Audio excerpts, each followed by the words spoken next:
ngày lịch bát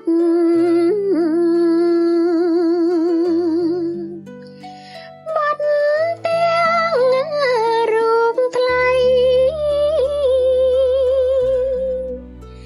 mong ai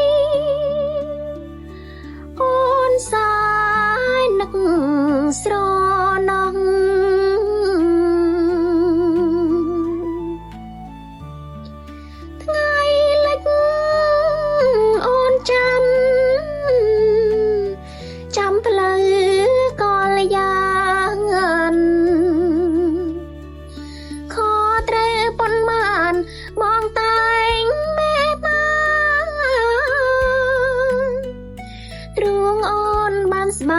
พดกระได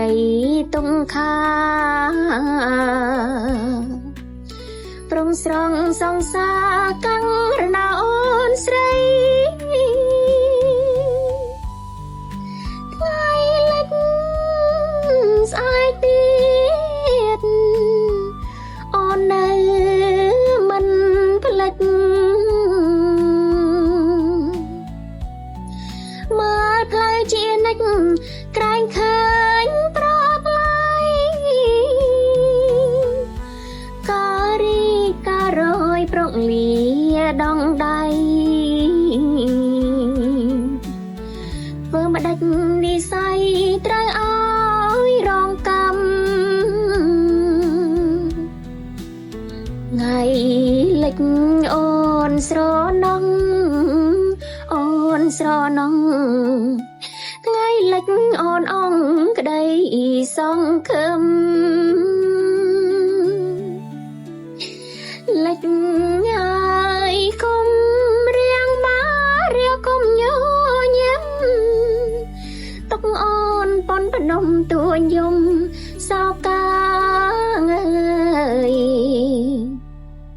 สรนองไงเล็กกระดักตองปรมัดในឆ្នាំ1982ខ្ញុំបានចាកចេញពីប្រទេសបារាំងមកចូលរួមជាមួយរណសិរ្សជាតិរំដោះប្រជាពលរដ្ឋខ្មែររជរបខដែលរបស់ជំរំនៅលើទឹកដីខ្មែរជាប់ព្រំដែនប្រទេសថៃមានជំរំនងច័ន្ទសម័យឥឡូវហៅថាភូមិជោគជ័យនៅក្បែរភូមិថៃឈ្មោះបាននងច័ន្ទជំរំរិទ្ធិសែននៅក្បែរភូមិថៃឈ្មោះបាននងសាមេតជំរំអំពិលនៅក្បែរភូមិថៃឈ្មោះបានសាងានៅជាប់ជំរំអំពិលមានជំរំមួយទៀតឈ្មោះជំរំសម្លឆ្ងាញ់នៅលើទឹកដីខ្មែរនិងនៅខាតឆ្ងាយពីនោះមានជំរំអូបុកជំរំណាមយឿននិងជំរំសុកសានមកពីប្រទេសបារាំងភ្លាមក្នុងបានមកស្នាក់មួយយប់នៅជំរំនងច័ន្ទដែលនៅពេលនោះមានលោកជារដ្ឋីឈុតជាប្រធានលោកស៊ូគឹមស៊ុនជាអនុប្រធាននិងលោកជុំឈៀងជាប្រធានរដ្ឋបាលមុនពេលគាត់ចេញទៅធ្វើជាប្រធានជំរំដងរ៉ែកដែលត្រូវបំបែកចេញពីជំរំនងច័ន្ទជំរំទាំងអស់សុទ្ធតែតាំងនៅលើទឹកដីខ្មែរទាំងអស់ប្រជាពលរដ្ឋស៊ីវើបោះទីតាំងស្នាក់នៅជាប់ព្រំប្រទល់ឯកងប្រដាប់អាវុធរស់នៅដោយឡែកនិងដាក់ខ្សែត្រៀមជ្រៅនៅក្នុងទឹកដីខ្មែរក្រោយជំរំនងច័ន្ទត្រូវបាក់បែកប្រជាពលរដ្ឋស៊ីវិលនៃជំរំនេះបានត្រូវបញ្ជូនឲ្យទៅបោះជំរំនៅព្រៃច័ន្ទដែលជាប់នឹងជំរំរិទ្ធិសែន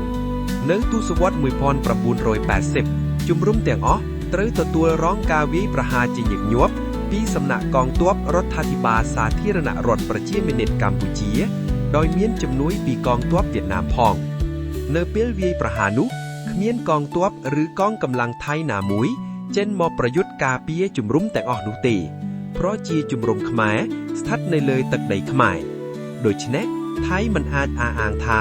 ថៃបានបែកទទួលជនជាតិខ្មែរឲ្យបោះជំរំទាំងអស់នោះរស់នៅលើទឹកដីថៃដោយអ្វីដែលរដ្ឋមន្ត្រីការបរទេសថៃ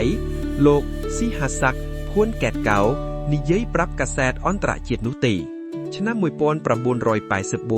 1985ជំរំទាំងអស់នោះត្រូវបានបោសសម្អាតរីឯប្រជាពលរដ្ឋដែលជាជនជម្លៀសខ្លួនក៏ត្រូវបានអនុញ្ញាតឲ្យទៅរស់នៅក្នុងជំរំលើទឹកដីថៃដូចជាជំរំសាយធូសម្រាប់ភាគីរជរបខ ជំរុំសាយ B សម្រាប់ភាគីសម្ដេចព្រះនរោត្តមសីហនុ និងជំរុំ A ទៀតសម្រាប់ភាគីខ្មែរក្រហមសូមបញ្ជាក់ថានៅសម័យនោះជនភៀសខ្លួនខ្មែរចែកចេញជាពីរប្រភេទគឺប្រភេទទី1ជនភៀសខ្លួនពេញសិទ្ធិ refugee មានសិទ្ធិចេញទៅរស់នៅប្រទេសទី3ប្រភេទទី2ជាជនជម្លៀសខ្លួន displaced person ជាក្រុមដែលត្រីត្រៀមធ្វើមាតុភូមិនិវត្តន៍ជនភៀសខ្លួនប្រភេទទី1ថៃអនុញ្ញាតឲ្យចូលទៅរស់នៅក្នុងជំរំលើទឹកដីថៃដូចជាជំរំខៅអេដាងជាដើមជនភៀសខ្លួនប្រភេទទី2ជាជនភៀសខ្លួនមិនពេញសិទ្ធិឬជនជម្លៀសខ្លួន displaced person ដែលស្នាក់នៅក្នុងជំរំរបស់រណសិទ្ធិជាតិរំដោះប្រជាពលរដ្ឋខ្មែរនិងជំរំភាគីអ្នកតស៊ូឯទៀតគ្មានសិទ្ធិចូលទៅក្នុងទឹកដីថៃទេបើចូលទៅក្នុងទឹកដីថៃជនជម្លៀសខ្លួនខ្មែរទាំងនោះនឹងត្រូវតำរวจថៃចាប់ដាក់គុកនិងធ្វើបាបជនភៀសខ្លួនទី1ស្ថិតនៅក្រោមការការពារនិងឧបត្ថម្ភរបស់ឧត្តមស្នងការសហប្រជាជាតិសម្រាប់ជនភៀសខ្លួនចំណែកជនភៀសខ្លួនប្រភេទទី2ឬជនជម្លៀសខ្លួនបានទទួលឧបត្ថម្ភពីអង្គការដែលមានឈ្មោះថាប្រតិបត្តិការសង្គ្រោះព្រំដែនអង្គការសហប្រជាជាតិឬ UNPRO ជំរុំជនភៀសខ្លួនបានត្រូវបិទជាស្ថាពរពេលជនភៀសខ្លួនទាំងនោះចេញដំណើរអស់ទៅប្រទេសទី3ចំណែកជំរុំជនជម្លៀសខ្លួនដូចជាជំរុំសាយធូសាយ B ជាដើមក៏ត្រូវបិទទាំងស្រុងពេលធ្វើមាតុភូមិនិវត្តន៍ចប់សពគ្រប់ចាប់តាំងពីពេលដែលកិច្ចព្រមព្រៀងសន្តិភាពទីក្រុងប៉ារីបានចូលជាថវរជនជម្លៀសខ្លួនខ្មែរទាំងអស់នោះត្រូវបានធ្វើមាតុភូមិនិវត្តន៍អស់គ្មានសល់ម្នាក់ឡើយដូច្នេះការអះអាងរបស់ភាគីថៃថាជនជាតិខ្លះបន្តរស់នៅលើទឹកដីថៃរាប់សិបឆ្នាំមកហើយគឺជាពាក្យភូតពកុហកទាំងស្រុងនៅទសវត្សរ៍1990ពេលប្រទេសទទួលសន្តិភាពប្រជាពលរដ្ឋខ្មែរចាប់ផ្ដើមមករស់នៅបណ្ដានិងជាពិសេសក្រោយឆ្នាំ1998ដោយសារនយោបាយឈ្នះឈ្នះរបស់សម្ដេចតេជោហ៊ុនសែនប្រជាពលរដ្ឋខ្មែរចាប់ផ្ដើមសាងសង់ផ្ទះធំតូចផ្ទះឈើឬផ្ទះថ្មព្រមទាំងធ្វើស្រែចម្ការលើទឹកដីខ្មែរដែលជាអតីតទីតាំងជំរំចលនាតស៊ូអតីតជំរំនងច័ន្ទឬអតីតជំរំរិទ្ធិសែនជាដើមរហូតមកដោយគ្មានបញ្ហាជាមួយអាជ្ញាធរថៃនិងប្រជាពលរដ្ឋថៃនៅតាមព្រំដែនសោះលោកអតីតរដ្ឋមន្ត្រីការពារប្រទេសថៃប្រាវិតវង្សសុវណ្ណឆ្វាយចេញវីដេអូបញ្ជាក់អំពីការចូលមករស់នៅលើអតីតទីតាំងជំរំរបស់ប្រជាពលរដ្ឋខ្មែរលើទឹកដីខ្មែរជាយូរមកហើយម្យ៉ាងទៀតការលួចចូលមកក្នុងទឹកដីដែនអធិបតេយ្យខ្មែរនៅម្ដុំភូមិជោគជ័យចន្លោះបង្គោល46និង47ដោយអត់ច្បាប់របស់ជនជាតិថៃជាតិនិយមជ្រុលម្នាក់ឈ្មោះវីរៈសុំទៀមខិតកាលពីថ្ងៃទី29ខែធ្នូឆ្នាំ2010ដែលត្រូវអាជ្ញាធរខ្មែរបានចាប់ដាក់ក្នុងគ្នានិងដោះលែងនៅថ្ងៃទី2ខែកក្កដាឆ្នាំ2014បញ្ជាក់ច្បាស់ថាមានតែអាជ្ញាធរខ្មែរមួយគត់ជាអ្នកគ្រប់គ្រងទឹកដីនៅតំបន់នោះតាក់ទងនឹងតំបន់បឹងត្រកួនរហូតមកដល់ចុងទសវត្សរ៍1980តំបន់នេះគ្មានមនុស្សស្នាក់នៅទេក្រោយជំរំអំពិលនិងទីតាំងយោធាហៅបន្ទាយអំពិលបានបាក់បែកមួយរយៈមកប្រហែលនៅក្នុងរង្វង់ឆ្នាំ1989លោកឧត្តមសេនីយ៍ឌៀនដែលបានដឹកនាំកងកម្លាំងសាងសង់ផ្ទះសម្បែងកើតបានជាភូមិធានមុនគេបន្ទាប់មកក៏រៀបចំជាបន្ទាយមានឈ្មោះថាបន្ទាយមានឫទ្ធិនៅលើទឹកដីខ្មែរនៅសម័យអ៊ុនតាក់ភាគីលោកឧត្តមសេនីយ៍សុកសុតសាខនឌៀនដែលគ្រប់គ្រងតំបន់បន្ទាយមានឫទ្ធិបឹងត្រកួនឯភាគីលោកតាសម្ដេចបវរសេដ្ឋាសនគ្រប់គ្រងតំបន់ថ្មពួកបន្ទាយឆ្មាក្រុមអ៊ុនតាក់ដឹងឮរឿងនេះយ៉ាងច្បាស់ឯសម្ដេចព្រះនរោត្តមសីហនុប្រធាន SNC នាសម័យនោះបានយាងទៅបំពេញព្រះទស្សនកិច្ចនៅតំបន់ទាំងពីរគឺថ្មពួកបន្ទាយឆ្មានិងនៅបន្ទាយមានឫទ្ធិបឹងត្រកួនផងដែរនៅពេលនោះមន្ត្រីថៃទទួលស្គាល់ថាជាទឹកដីខ្មែរពិតប្រាកដគ្មានការជំទាស់តវ៉ាអីឡើយក្រោយមកបន្ទាប់ពីការធ្វើត្រឡប់មករស់នៅក្នុងតំបន់ជំរំចក្រទាំងនេះប្រជាពលរដ្ឋកម្ពុជាបានបង្កើតភូមិធាននិងមានការអភិវឌ្ឍជាបន្តបន្ទាប់ដោយមានការដឹងឮពីអាជ្ញាធរនៃប្រទេសទាំងពីរប៉ុន្តែចំពោះការកាន់កាប់នៅលើដីជាក់ស្ដែងហួសខ្សែព្រំដែនបែបណានោះមានតែគណៈកម្មការ JBC